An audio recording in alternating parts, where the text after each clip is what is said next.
Mais uma vez nos reunimos para uma videoaula. Esta será a aula de encerramento da disciplina Libras para o curso de licenciatura em Química. Espero que esteja tudo bem com vocês. Vamos lá? Tópicos desta aula. Libras é a língua de instrução dos surdos.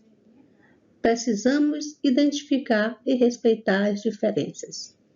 É possível atender às necessidades específicas dos alunos surdos em sala de aula.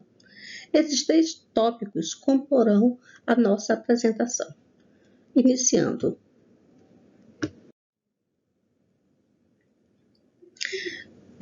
Dos 3 primeiros slides, eu vou apresentar, a partir dessa linha do tempo, como a Libras vem se constituindo como língua de instrução dos surdos, a partir dos aparatos legais que são colocados, a partir de 2005, quando foi regulamentada a Lei 10.436, nessa apresentação, nessa linha do tempo, nós observamos uma progressão de ações que fazem com que a Libras e a própria comunidade surda ganhem destaque. Então, de 2002, nós sabemos que em 2002 foi lançada a lei que oficializa a Libras no Brasil. Até 2010, o início do curso de graduação Letras Libras presencial em Santa Catarina. Essas ações influenciaram sobremaneira a educação de surdos nacionalmente.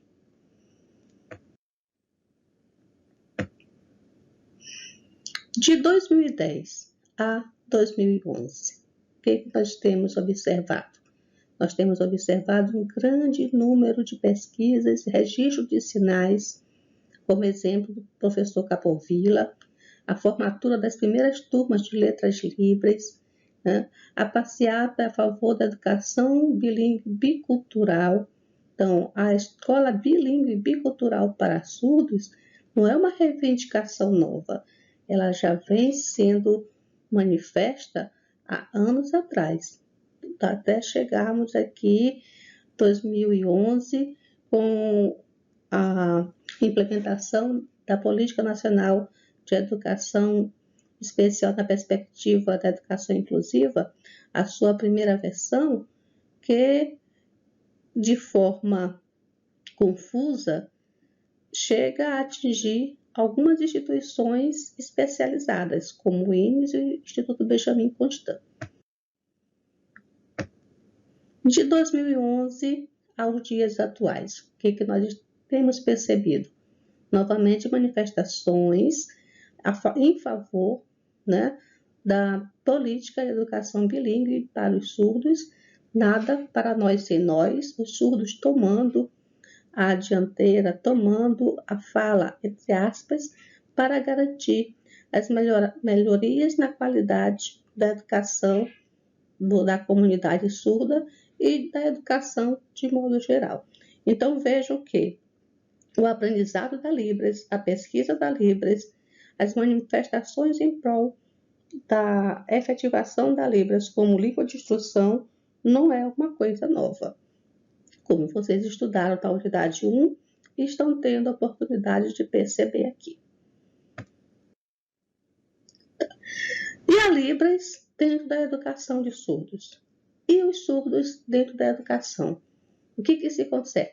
Se concebe que os surdos têm o direito de frequentar as escolas regulares. E esse direito deve ser exercido e deve ser colocado para todos, na perspectiva da inclusão educacional. Para entender um pouco mais sobre a educação e inclusão educacional, vamos ver um trecho de um vídeo. Olá, estamos no século XXI. Praticamente tudo mudou com o passar do tempo. O modo como nos comunicamos, o modo como nos locomovemos e até mesmo o modo como comemos foi se alterando. Estamos em um mundo em constante transformação. Mas você já parou para pensar um pouquinho como essas mudanças aconteceram? E que papel essas coisas assumiram hoje? E mais, o que serão delas daqui para frente? É essa a nossa missão, mostrar toda essa relação histórica de diversos temas para melhor compreendê-los. Começa agora o Linha do Tempo.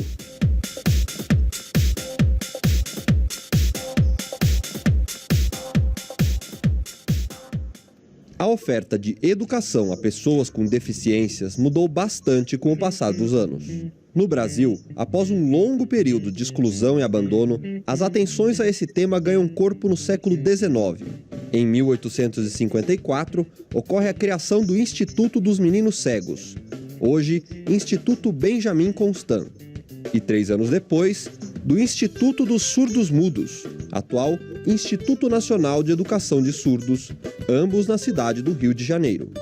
O perfil, contudo, era muito mais voltado às deficiências visuais e auditivas, continuando a excluir as limitações físicas e, principalmente, as intelectuais.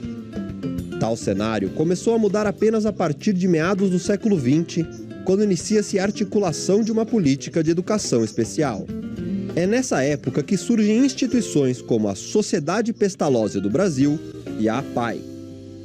Em 1969, o Brasil contava com mais de 800 escolas especializadas na educação de pessoas com deficiência intelectual. Na década de 80, a educação especial começa a ganhar o caráter de inclusão. O primeiro passo para isso é em 1988, com o artigo 208 da Constituição Brasileira, que garante o atendimento, preferencialmente na rede regular de ensino, aos indivíduos que apresentam deficiência. Em dezembro de 1996, é publicada a Lei de Diretrizes e Bases da Educação Nacional, 9.394. O texto confirma que a educação especial deve ser oferecida preferencialmente na rede regular de ensino e deve haver serviços de apoio especializado. E para falar sobre educação inclusiva, conversamos com Vera Lúcia Capellini. Olá, sejam bem-vindos ao Linha do Tempo. Estamos recebendo hoje aqui a professora Vera Lúcia Capellini, que é docente e pesquisadora há anos da educação inclusiva. Professora, muito obrigado por sua participação conosco. É um prazer poder colaborar. Professora, é diferente educação especial de educação inclusiva? Sim, ótima pergunta, porque no senso comum há uma grande confusão, como se a educação inclusiva tivesse terminado com a educação especial ou substituído, e pelo contrário.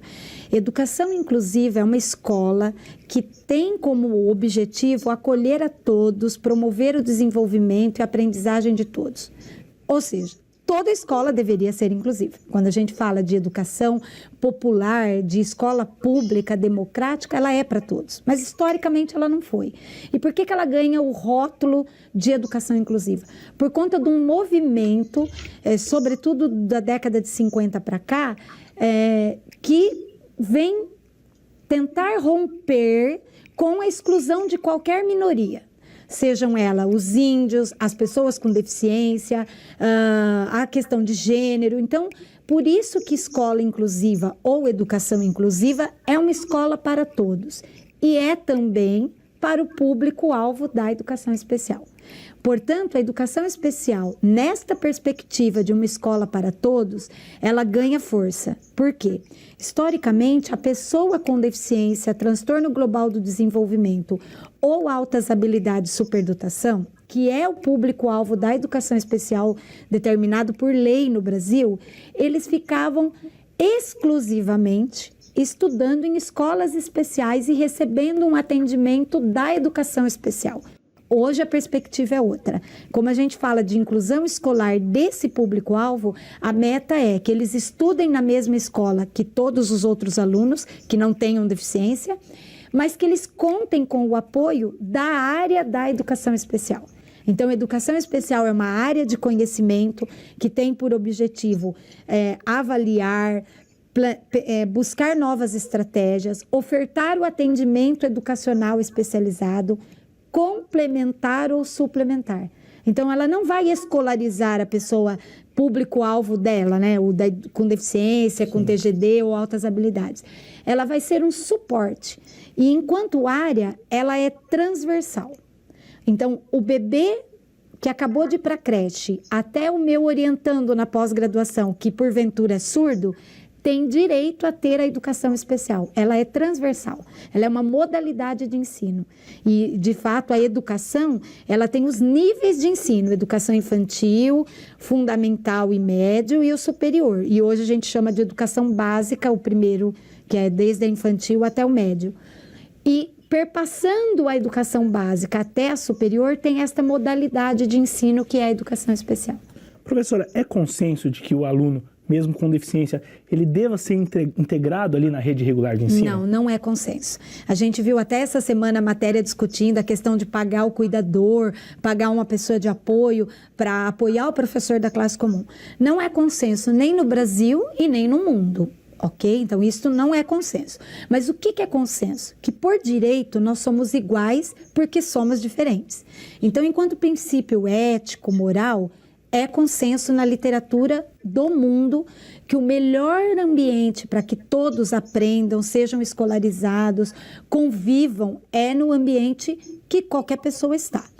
Porém, na estrutura que nós temos hoje, e aí como pesquisadora, que diverge de alguns outros pesquisadores, hoje a escola, da forma como ela está estruturada, seja nas suas políticas, seja na sua estrutura mesmo organizacional, pedagógica, e na cultura, ela ainda não é o melhor ambiente para aqueles que a gente pode considerar assim, mais comprometidos, que tenham, de repente, necessidade de uma alimentação, por exemplo, por sonda. Então, não é que ele não tem direito.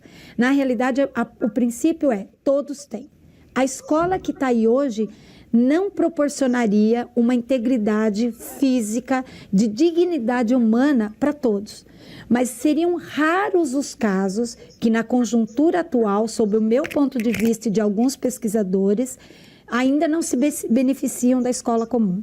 Mas quando a gente fala que seria alguns casos, é para que as pessoas entendam que, vamos supor, de cada 100 pessoas, público-alvo da educação especial, uma minoria, 2 ou 3 casos.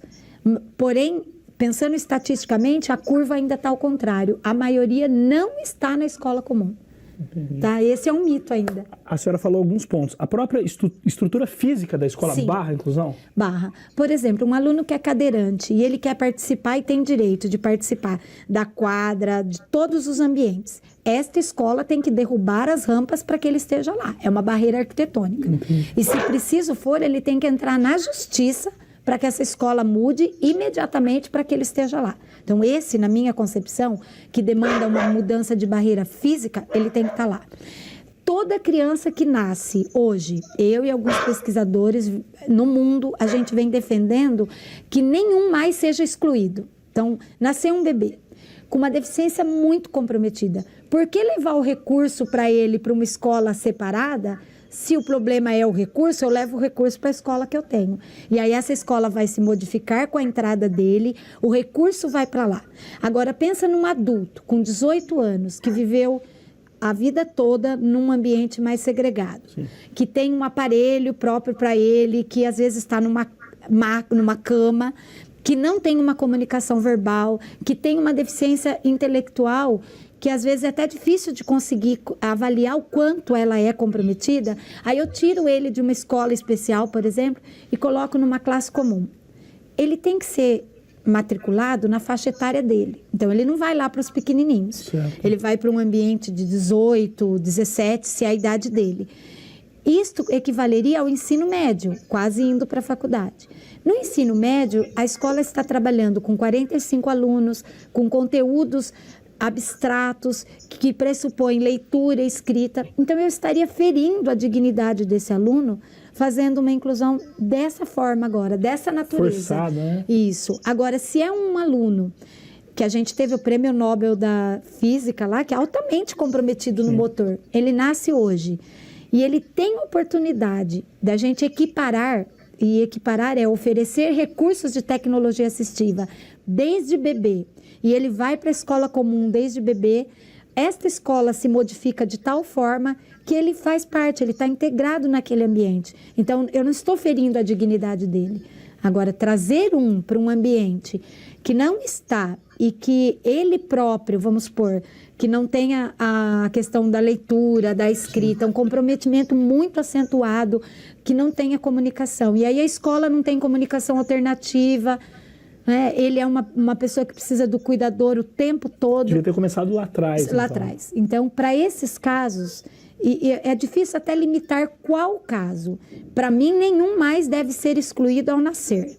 Mas aquele que vai, eu acho que todo cuidado deve sempre se levar. Um advogado que, porventura, tem uma deficiência física, disse para mim, professora Vera, a lei fria, ela sempre depende de quem interpreta. E a interpretação que a gente dá é, eu estou ferindo a dignidade humana dele? Então, se eu estiver ferindo a dignidade humana, que benefício essa inclusão forçada, que a escola não tem nenhum recurso para equiparar as oportunidades, eu estou ofertando para ele. Tá? Mas isso não é consenso. Professora, a senhora citou várias vezes Brasil e o restante do mundo. Sim. Como que o Brasil está nessa questão? Ele é muito... A gente vê muitos casos, muitos temas que o Brasil está muito longe. É isso, por esse tema também entra essa questão? Pelo contrário, eu tive a oportunidade de fazer o meu pós-doutorado na Espanha. Então, o que nós temos no Brasil? Uma educação para qualquer pessoa muito ruim. Então, o Brasil está defasado nesse aspecto de educação inclusiva, considerando o público-alvo da educação especial? Não. As nossas leis brasileiras, em termos de educação especial, numa perspectiva de inclusão escolar, é uma das melhores do mundo. Então, em garantia de direito, a gente tem o Estatuto da Pessoa com Deficiência, várias questões. A gente tem o Fundeb dobrado, que é o recurso para pagar o professor do AE. Então, em termos de legislação, o Brasil é ponta. Em termos da perspectiva de inclusão, o Brasil também é, porque a gente vem desde 2001, do antigo Plano Nacional de Educação, com essa proposta. 2001, as diretrizes já era para que se tivesse inclusão escolar. Todavia, a forma como a gente organiza, ainda a gente deixa a desejar. Por exemplo, escola especial no Brasil é filantropia. Tá? Então, se eu tenho ainda, é quase sempre filantropia, o que é isso? O serviço público não tomou para si, coisa que em outro país eu já vi que era diferente. Então, a gente vive ainda com uma ideia de assistencialismo, de caridade. Outro problema que é grave no Brasil, a articulação educação especial com a educação comum é muito ruim.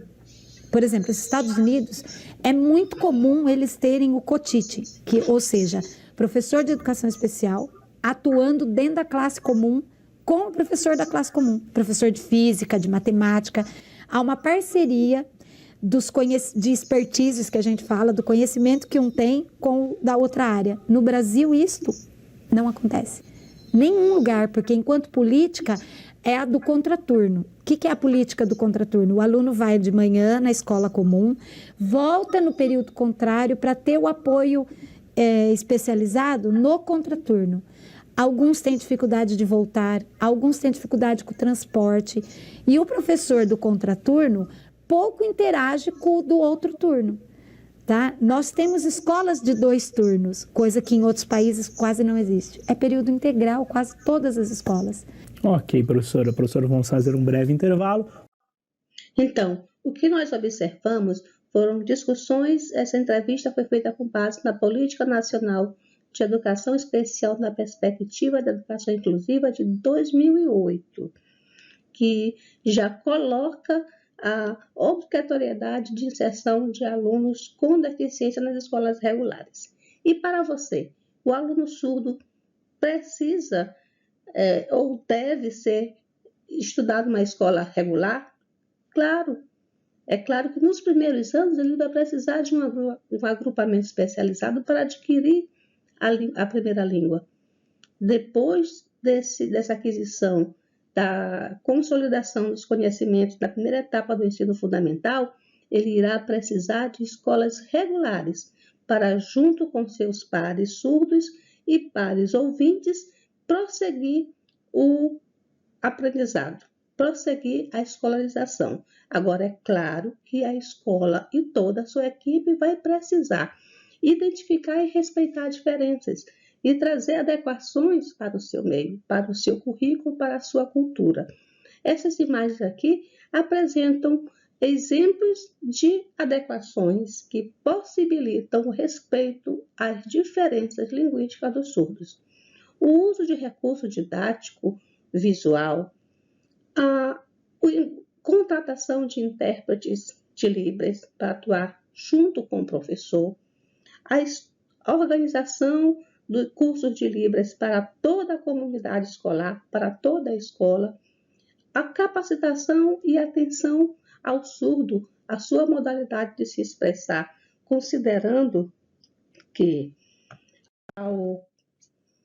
é possível atender às necessidades específicas dos alunos surdos na sala de aula, antes, no momento do planejamento. Ao planejar uma aula, atue juntamente com outros profissionais e considere que, professora, quem são esses outros profissionais? São os professores do atendimento educacional especializado, são os professores e supervisores e coordenadores escolares e também o intérprete. Então, essa equipe pode e deve receber suporte, e aqui vocês estão tendo o primeiro suporte, o primeiro contato com a disciplina Libras, considerar alguns elementos desde o planejamento, ou seja, a seleção do conteúdo não deve empobrecer o currículo. Nada de tirar esse conteúdo porque o surdo não vai aprender. Não, você deve buscar formas de ensinar aquele conteúdo e não retirá-lo. Ao elencar objetivos, não privilegie objetivos que vinculem apenas a língua oral, como leitura e escrita. Considere as outras modalidades de comunicação. E também considere variar os níveis de alcance. Se para um aluno ouvinte, ele deverá construir ou apontar todas as relações, né, do elemento de carbono, o surdo ele precisar alcançar todos. Mas se ele entender, você vai conseguir fazer essa distinção, o que ele sabia antes, o que ele sabia agora. Como ele está sendo, como foi esse percurso, tá? E para que isso seja alcançado, para que os objetivos sejam alcançados, não se esqueçam, os procedimentos devem ser adequados. Os procedimentos devem partir de demonstração, exploração, experimentação, e esses momentos pautados por mediações linguísticas previamente articulado com o intérprete educacional e com o suporte visual. Então, o professor ele não vai poder garantir a aula toda em Libras, mas ele deve articular com o intérprete como ele deve se manifestar, como ele pode apontar, que sinais ele pode enfatizar. E, por último, a avaliação deve ser feita a partir de vários instrumentos e modalidades linguísticas. Não é assim, o aluno surdo tem a língua portuguesa como segunda língua. Então, a prova escrita, ela está avaliando dois elementos, o próprio conteúdo, ou seja, a química, e depois a língua portuguesa.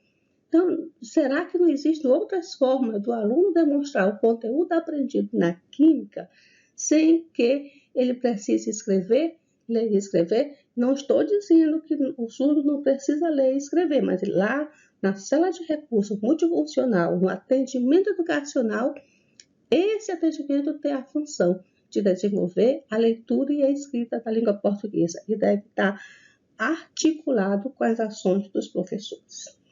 Prezados, espero que vocês tenham aproveitado e que essas informações que são passadas agora lhes sejam úteis. Deixo um grande abraço a todos e que no futuro vocês consigam encontrar o surdo, refletir, analisar e, a partir daí, desenvolver um trabalho inclusivo. Abraço a todos e boa sorte.